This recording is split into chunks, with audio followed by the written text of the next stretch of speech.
अकेले प्रतिनिधित्व कर रही हूँ। फाइनेंस मिनिस्टर और ऑनरेबल निर्मला सीतारमण जी द्वारा प्रस्तुत केंद्रीय बजट 2025-26 ने व्यापक आलोचना को भी जन्म दिया है।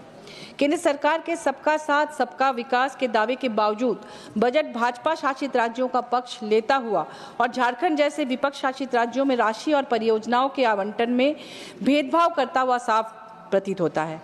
झारखंड भारत में सबसे समृद्ध संसाधन युक्त राज्यों में से एक है, जो कोयला, आयरन ओर और अन्य खनिजों के विशाल भंडार के माध्यम से राष्ट्रीय अर्थव्यवस्था में महत्वपूर्ण योगदान देता है। इसके बावजूद इस बजट में राज्य की बड़े पैमाने पर अनदेखी की गई है।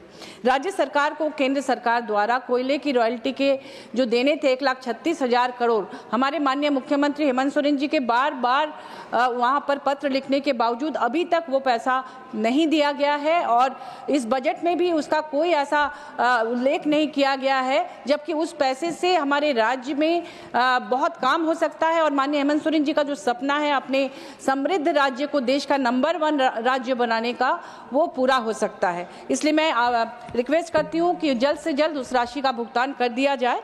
झारखंड में धनबाद में आप जानते होंगे कि झरिया में कोयले पर आग लगी हुई है जमीन के नीचे सालों से। उसके लिए मुझे लगता है कि डिजास्टर मैनेजमेंट एक बजट होना चाहिए कि करकट्टा, खोलियरी, झरिया, जहां बहुमूल्य कोयला देश का जलकर राख हो रहा है, पॉल्यूशन हो रहा है, लोग वहां से माइग्रेट कर रहे हैं, इस पर ध्यान देने की जरूरत है। यहां तक कि देश की जो राजधानी दिल्ली है, दिल्ली में भी जो पॉल्यूशन के लिए पूरे देश में इस बात की चर्चा है, इसके लिए भी मुझे लगता है कि डिजास्टर मैनेजमेंट बजट अलग से अलोकेट होना चाहिए। गरीब जनता का सहारा में डूबे पैसों को वापस दिलाने में केंद्र सरकार झारखंड राज्य को बिल्कुल मदद नहीं कर रही है। सहारा ने न जाने कितने गरीबों को बेसहारा कर दिया है। सहारा में झारखंड के लोगों के लगभग 2500 करोड़ की राशि डूबने की आशंका है। 3 लाख से ज्यादा छोटे बड़े निवेशकों का पैसा फंसे होने का अनुमान है। धनबाद के लगभग 1872 लोगों ने राज्य सरकार से शिकायत की है। राज्य सरकार लगातार केंद्रीय रजिस्ट्रार को पत्र लिखकर पैसे वापस दिलाने की मांग कर रही है, लेकिन माननीय सुप्रीम कोर्ट के निर्देश के बावजूद केंद्र सरकार मौन है। इस पर ध्यान देने की जरूरत है। जल जीवन मिशन के तहत वित्तीय वर्ष 2024-25 के लिए झारखंड को 2,11,422 करोड़ का आवंटन दिया गया था, लेकिन जनवरी 2025 तक केवल 29,517 करोड़ ही दिया गया केंद्र सरकार द्वारा, यानी स्वीकृत राशि का 14% ही जारी किया गया।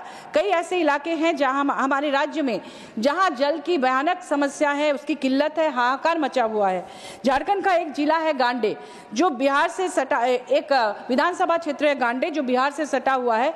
पिछले साल मई के महीने में मैं वहां गई थी तो मैंने देखा, एक व्यक्ति ने कहा गांव का कि मैंने 10 दिन तक वो स्नान नहीं किया था।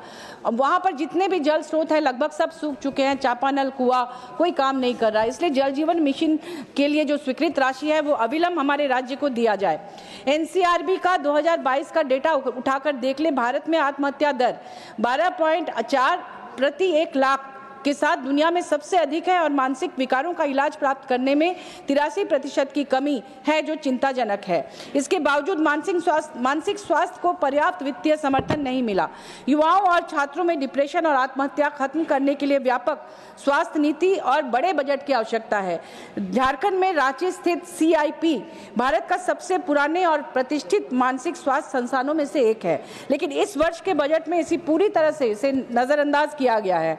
यह संस्थान अपने वातावरण और जलवायु परिस्थितियों की वजह से मानसिक स्वास्थ्य देखभाल के लिए आदर्श माना जाता है, फिर भी केंद्र सरकार इसकी उपेक्षा कर रही है।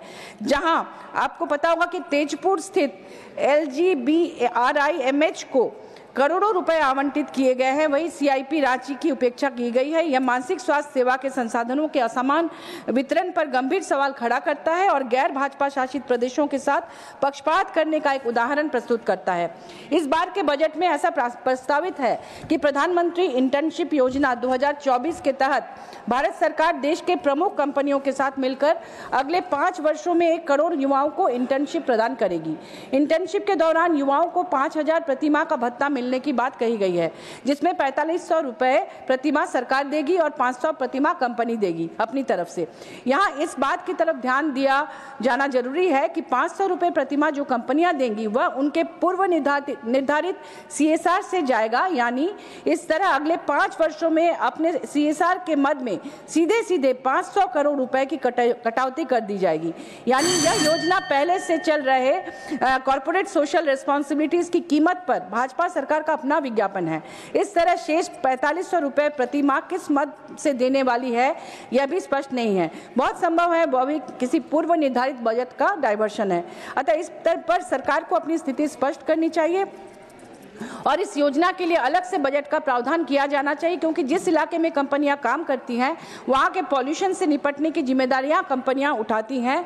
प्रोजेक्ट अफेक्टेड एरिया में CSR फंड का इस्तेमाल art, culture, education, sports, women empowerment, गरीबी उन्मूलन, लोकल इंफ्रास्ट्रक्चर डेवलपमेंट जैसे महत्वपूर्ण कल्याणकारी योजनाओं के लिए किया जाता है, जिन्हें सरकार अपनी तरफ से इंटर्नशिप मद में खर्च करने को बाध्य कर रही है। जबकि सच तो यह है कि इंटर्नशिप के बाद बस 2 मिनट कोई जॉब गारंटी नहीं है, जैसा कि मुझे मेरे सवाल पर माननीय मंत्री जी ने कहा था। ऐसे में हो सकता है कि युवा बाद में बाहर नौकरी के लिए चले जाए और स्थानीय लोगों को CSR मद से मिलने वाले लाभ भी ना मिले। कहीं ऐसा ना हो कि 6 महीने से साल भर के लिए ट्रेनिंग प्राप्त युवा अग्निवीर से बहाल हुए युवाओं की तरह ठगासा महसूस करे, जबकि अग्निवीर में तो फिर भी 3 साल की नौकरी है। वादों की गठरी, मैं 2 पंक्ति बोलकर खत्म कर रही हूँ कि किसी ने कहा है, ठीक ही कहा है, कि वादों की गठरी उठाए फिरते हैं, हक की बातों को दबाए फिरते हैं, रोजगार के नाम पर मिलती है तालीम और सपनों को बहलाए फिरते हैं। धन्यवाद।